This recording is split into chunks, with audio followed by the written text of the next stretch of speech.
1938, un homme noir originaire de Trinidad publie à Londres un livre qui va bouleverser à jamais la manière dont on écrit l'histoire du monde moderne. Son nom, Cyril Lionel Robert James.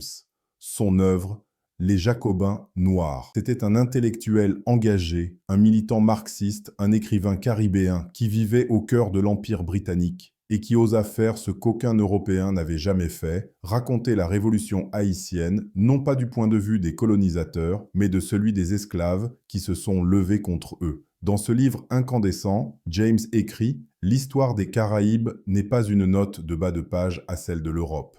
Elle en est la condition. » À travers l'histoire de Toussaint Louverture, de Dessalines, de Christophe, et des milliers d'hommes et de femmes réduits en esclavage à Saint-Domingue, il montre que la liberté moderne, la liberté dont se vantent les nations européennes, est née du sang et du courage des Africains. Les esclaves de Saint-Domingue, écrit-il, ont entendu parler de liberté, et ils ont pris les Français au mot. Les esclaves entendirent parler de liberté, et ils prirent les Français au mot.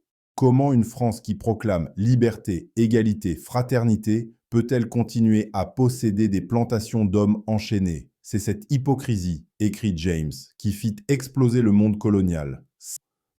Aujourd'hui, alors que le monde redécouvre les fractures du colonialisme, le message de Les Jacobins noirs n'a jamais été aussi urgent. Il nous rappelle que l'ordre mondial n'a jamais cessé d'être colonial, qu'il s'est simplement vêtu d'autres noms, aide, développement, sécurité. Mais chaque fois qu'un peuple se lève pour refuser l'humiliation, chaque fois qu'une nation du Sud réclame justice, chaque fois qu'un jeune Africain ou Caribéen revendique sa voix, les Jacobins noirs renaissent. Car Haïti n'est pas un souvenir, c'est une promesse.